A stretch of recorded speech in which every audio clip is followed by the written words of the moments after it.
ये वीडियो आपको आपके रिसर्च के वाइवा में काफ़ी हेल्प करेगी, तो इसे पूरा ढंग से सुनिएगा और जो भी चीज़ें मैं मेंशन करूँ उनका अपने वाइवा की प्रिपरेशन में ध्यान ज़रूर रखना। सो हियर आई गो। तो फाइनली मैं अपना रिसर्च का प्रोजेक्ट जो है उसका प्रैक्टिकल वाइवा दे चुकी हूँ। तो मेरा जो रिसर्च टॉपिक था वो था relationship between self esteem, locus of control and resilience among the youth in Delhi NCR. तो इसी रिसर्च प्रोजेक्ट का मेरा वाइवा आज हुआ था और काफ़ी ग्रिलिंग वाइवा गया था। सो मैं उसी लिए ये वीडियो बना रही हूँ ताकि मैं आप लोगों को थोड़ा गाइड कर सकूँ कि आपको वाइवा की प्रेपरेशन कैसे करनी है। सो सबसे पहले तो सब मोस्ट इम्पॉर्टेंटली कि आप जो रिसर्च कंडक्ट कर रहे हैं, आप जब खुद लिखेंगे तो आप उसके बारे में ज़्यादा से ज़्यादा बातें बता पाएंगे, उससे आप ज़्यादा डीपली समझ पाएंगे और अपने गाइड से भी अपने टॉपिक को, अपने रिसर्च को ढंग से आप डिस्कस करना। And the first most thing जो आपको करने की बहुत ज़रूरत है कि अपनी ही रिपोर्ट को आपको बहुत अच्छे से पढ़ना है। उसके ऊपर आपका काफ़ी ज़्यादा क्या कहते हैं, एक फुल होल्ड और ग्रैस्प होना चाहिए कि आपने क्या क्या लिखा है और क्यों लिखा है। एंड आपको पूरा रिसर्च प्रोसेस कि आपने कैसे सिनॉप्सिस बनाया, क्या मेथोडोलॉजी आपने यूज़ करी, क्या रिव्यू ऑफ लिटरेचर थे, कुछ स्टडीज़ के नाम, ये सब आपको उसके अंदर ढंग से पता होने चाहिए। फिर आपने ये रिसर्च ली ही क्यों, तो उसका रैशनल आपको बहुत क्लियर होना चाहिए। आपको अपने वेरिएबल्स का मीनिंग, डेफिनेशंस अच्छे से पता होना चाहिए। तो ये सब चीज़ें अगर आप अपनी रिपोर्ट को अच्छे से पढ़ेंगे तो आप बहुत अच्छे से कर पाएंगे। अपार्ट फ्रॉम दैट, आप अपने जो स्टैट्स हैं, स्टेटिस्टिक्स का जो पेपर है, उसमें जो जो आपने सीखा है रिसर्च के बारे में, उससे आप थोड़ा सा उन कॉन्सेप्ट्स को थोड़ा स्ट्रॉन्ग रखेंगे, जो आपको रिसर्च करने में भी हेल्प करेगा और वाइवा के क्वेश्चंस को आंसर करने में भी हेल्प करेगा। एज़ फॉर मी, मैं आपको बताती हूँ कि मेरा जो वाइवा था वो कैसा गया। सो उनके पास मेरी फ़ाइल पहले से ही थी और फिर वहाँ पर सबसे पहले उन्होंने मेरा रोल नंबर, आईडी कार्ड वगैरह देख के कंफर्म कराया एंड देन ही स्टार्टेड। तो पहला क्वेश्चन उन्होंने जो मुझसे पूछा वो ये था कि मेरी रिसर्च प्रॉब्लम क्या ली, मैंने क्या टॉपिक लिया है। फिर उसी के पीछे उन्होंने मेरी वेरिएबल्स के मीनिंग, डेफिनेशंस मुझसे पूछे एंड देन उन्होंने मुझसे पूछा कि मैंने यही टॉपिक क्यों लिया और इससे मैंने क्या सीखा। तो जो मेरे रिज़ल्ट्स आए थे अपनी रिसर्च के, मैंने उन्हें वो बताए अच्छे से। जो मैंने टॉपिक को चूज़ करने के पीछे, वेरिएबल्स को चूज़ करने के पीछे मेरे क्या रीज़न्स थे, मैंने उस चीज़ को एक्सप्लेन किया। देन उन्होंने मुझसे पूछा कि आपका जो रिसर्च स्टडी है आपने कैसे कंडक्ट की, तो वही मैंने उन्हें बताया कि क्या प्रोसीजर था, मैंने कैसे डेटा कलेक्ट किया, मैंने मतलब कि कैसे उसको ऑर्गेनाइज़ किया, मैंने कैसे उसको एनालाइज़ करा अपने गाइड के साथ मिलकर। तो वो जो पूरा प्रोसेस था डेटा कलेक्शन से लेके रिज़ल्ट्स निकालने तक का, वो सारा प्रोसेस मैंने रिसर्च का उनको एक्सप्लेन किया। बीच में ऐसे ही उन्होंने मुझसे क्वेश्चन पूछ लिया, आपने कोरिलेशन कैसे चेक किया, तो मैंने बता दिया कि मैंने पियर्सन के उस चीज़ से जो मेरे एसपीएसएस सॉफ्टवेयर के अंदर जो आ गए थे रिजल्ट्स, उसके बेसिस पे मैंने उसके फार्मूला को यूज़ करके मैंने कोरिलेशन वगैरह चेक किया, कैसे मैंने स्कोरिंग की, क्या मैंने टूल्स लिए, वो सब मैंने उनको डिटेल में एक्सप्लेन कर दिया।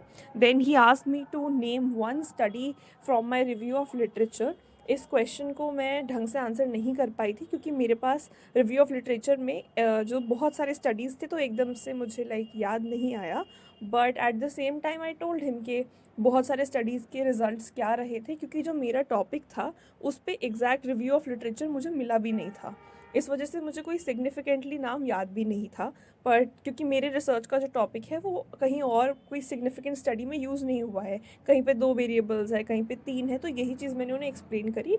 और क्योंकि मैं रिकॉल नहीं कर पाई तो उन्होंने जो है वो नेक्स्ट क्वेश्चन पे मूव कर गए। देन उन्होंने वही मेरे वेरिएबल्स के ही डेफिनेशंस और वर्ड्स और कैसे वो लिंक्ड है, रिज़ल्ट क्या है और वो रिज़ल्ट क्यों आया होगा, मेरी रिसर्च स्टडी का प्रैक्टिकल एप्लीकेशन क्या है, ये सब चीज़ें पूछी उन्होंने।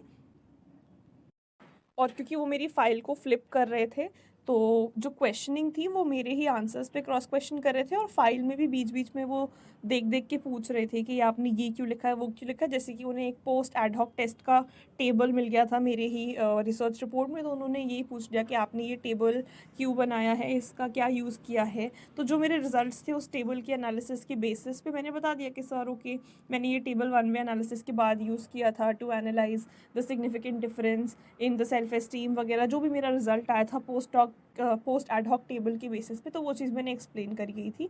सो ओवरऑल मैं सारे क्वेश्चंस उनके ढंग से आंसर कर पाई थी और एक्सप्लेन अपना पॉइंट ऑफ व्यू दे पाई थी। एक्सेप्ट फॉर कि मैं रिव्यू ऑफ लिटरेचर की एक स्टडी मेंशन नहीं कर पाई थी जो मुझे उस टाइम पर एकदम से याद नहीं आई, but apart from that I was able to answer well, and the reason was कि मैंने अपना रिपोर्ट बहुत अच्छे से पढ़ा था, अपने गाइड के साथ अपनी स्टडी बहुत अच्छे से डिस्कस की थी।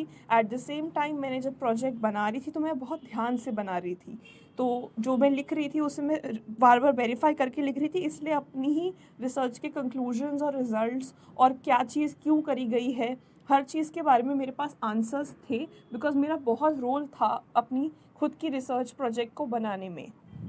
सो आई होप कि ये चीज़ जो मैंने वीडियो बनाई है, जो मैंने अपना एक्सपीरियंस शेयर किया है, इससे आपको आपके प्रैक्टिकल के वाइवा में काफ़ी ज़्यादा फ़ायदा मिलेगा, और आप मेरी मिस्टेक्स से भी सीखेंगे कि आप अपने टाइम पे अपना रिव्यू ऑफ लिटरेचर के कुछ स्टडीज़ के नाम ज़रूर याद कर लेना, और जो मेरा एक्सपीरियंस रहा है अपनी स्टडी को ढंग से पढ़कर और रिसर्च का जो टॉपिक है, जो थियोरेटिकल नॉलेज भी है, उसको स्ट्रॉन्ग रख कर मैं एक अच्छा viva they pi, and I hope कि आपका भी अच्छा जाए। So all the best for your practical viva of your research project, and I hope you will keep these points in mind and this video will be useful for you as well.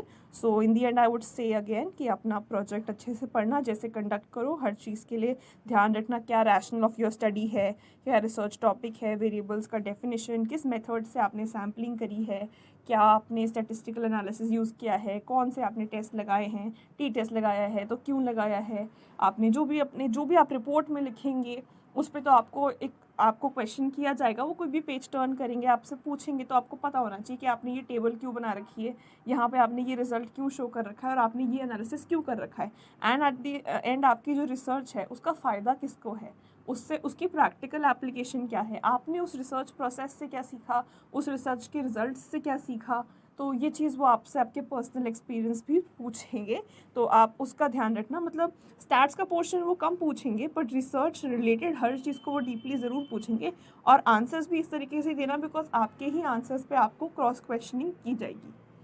तो अगर आप चाहते हैं आप grill ना हो ज़्यादा, तो उसी तरीके के आंसर्स आप।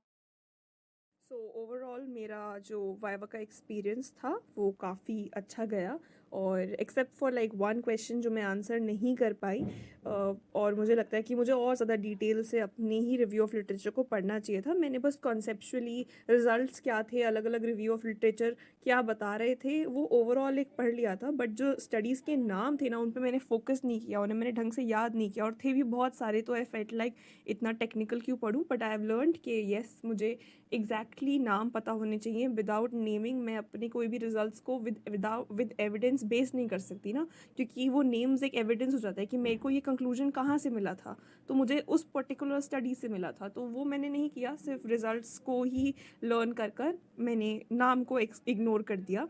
So this is something I think which you can learn from my mistake and improve upon. In the end, the person who took my viva, he said that he really liked my topic and he liked the variables I chose. It was very interesting for him. उनके खुद के personal favorite variables ही ले लिए थे मैंने luckily, and he wished me all the best. He congratulated me, and that's how my viva ended. So hope you will learn from my experience, my mistakes, and even how जो मेरा overall viva अच्छा गया, वो tips आप ज़रूर follow करें, and I hope आपका भी अच्छा जाए।